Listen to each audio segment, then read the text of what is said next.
Danny. 1, 2, 3, 4. 5. And I'm 6. Whether you've had it before, whether you haven't had it, whether you don't like it, whether you like it, what we're going to talk about can come off as being really peculiar, really eccentric. You could like it, you could not like it, but everyone has their own opinion about it. So what we're going to talk about today is sex, and you can laugh if you want to, you can giggle if you want to. It's okay, because it's a fun subject to talk about. But although sex can be fun, it can be inciting, it can be pleasurable, whatever you want, whatever adjective you want to put on it, there's severe consequences if you have sex out of wedlock. And that's what I'm going to talk about today. A fellow student actually in this class 2 to 3 weeks ago actually had a speech about how you should have sex, how you should have lots of it, how it's a stress reliever, how it's really healthy, and how it's really beneficial to your life. So me being an abstinence counselor, or used to be one, I thought that I would use this speech to kind of propose a rebuttal towards her speech. So that's what I'm going to do. And what I'm going to talk about today is I'm going to talk about obviously sex before marriage, how it's highly consequential, and I'm going to give you 3 reasons as to why it is. We're going to talk about sexually transmitted diseases, we're going to talk about pregnancy, and we're going to talk about the emotional setbacks you can have due to having sex out of wedlock. First of all, you guys obviously know, but someone might start out by asking, well, what is an STD? If you're going to tell me to not have sex, what's an STD?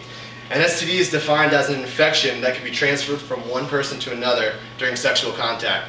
Anyone here, if I poll you, you can probably name 6 or 7 STDs. Maybe if you're in the medical field, you could name maybe like 10 to 12. But there's actually 25 plus STDs. There's over 25 STDs out there. I can't even name them, and it was my job for 6 months, and I can't even name them. According to the Centers for Disease Control, 19 million new cases occur each year of STDs, 50,000 per day. So take it, it's almost 9 o'clock right now, 9 o'clock today to 9 o'clock tomorrow. 50,000 new people have an STD. It's crazy if you really sit down and think about it. To break it down, everyone's heard the statistic 1 out of 4. It's actually changed. It's 1 out of 4. You don't even have to be sexually active. It's 1 out of 4 people. If you poll people, if I took you 4, statistically 1 of you guys has an STD, and it's not, you don't even have to be sexually active. That's how many people have STDs. STD, why does it matter? A lot of people are like, well, why does it matter? Obviously, as I told you, there's over 25 STDs. Common characteristics of these STDs are itching, burning, scabbing, scarring, swelling, bleeding, etc. And what's funny is a lot of people are like, STDs don't really matter, it's no big deal, they're not really prevalent, they're not really out there. What's funny, an interesting statistic is 85% of the people who have an STD don't know they have it.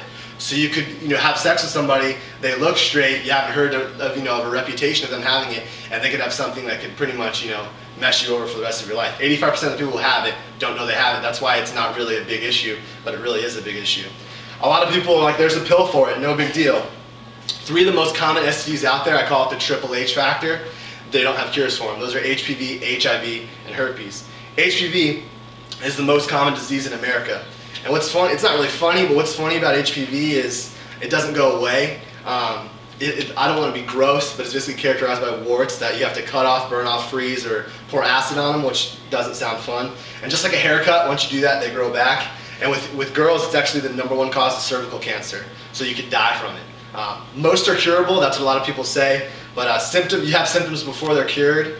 Your bodies can become immune to the medication that you can take for gonorrhea and chlamydia. And girls can actually get pelvic inflammatory disease or ectopic pregnancy from the STD that's curable, and that can cause you to die. Besides an STD, everyone's had the birds and the bees talk. So besides an STD, everyone's had the pregnancy talk.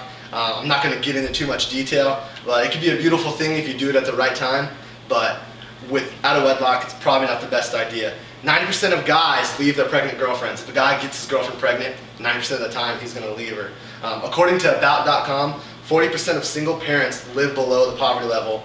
30% of them receive public assistance. So you're going to have to go to the government for help and do what you need to do in regards to that, because you're not going to be able to make the bank. You're not going to be able to do what you need to do. Guys are not scot-free. I know I'm talking a lot about girls, but when it comes to having a kid, guys are not scotch-free.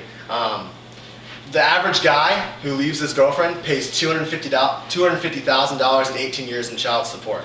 So I mean, if I was riding on 250 grand right now, I'd be pretty stoked. But because of the way it is, because of child support and how the payments accrue, $250,000 in 18 years. Pregnancy is a touchy subject. I don't have to get into abortion. I don't have to get into adoption. I just don't have to. You guys can realize where I'm going with this. It takes its toll emotionally. How does it take its toll emotionally? Rejection. No one likes rejection. If you have a reproductive organ covered in STDs, you're probably going to get rejected. what girl who's 20 to 25 who has a kid or is pregnant, what guy is going to want to basically holler at her? Probably nobody, at least no one I know. Pain. STDs can cause a lot of pain. Ectopic pregnancy, different things like that, they can cause a lot of pain. And you can have pain from pregnancy too, obviously, whether it's an abortion, whether it's birth. There's pain and there's rejection there, which can cause severe emotional setbacks. Oxytocin, real quick, I want to talk about this chemical. It's a hormone related to childbirth, and when a girl has an orgasm, it's a bond. And when girls have this, or when guys have this and they have a lot of sex, they can actually get rid of it. So when they finally meet their life partner and they're having sex, oxytocin's not produced anymore, and they don't have that bond. They don't have that special thing that you have when two people get married and they come together and they have sex. That goes away, so it's basically no physical attraction, no bonding there.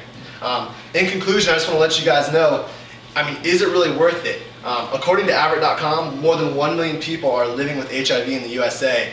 More than 500,000 have died. You have sex for 2 hours, get HIV, leads into AIDS, and you can die. I've heard sex is fun. I've heard sex is healthy. I've heard it's a stress reliever. I've heard all those things.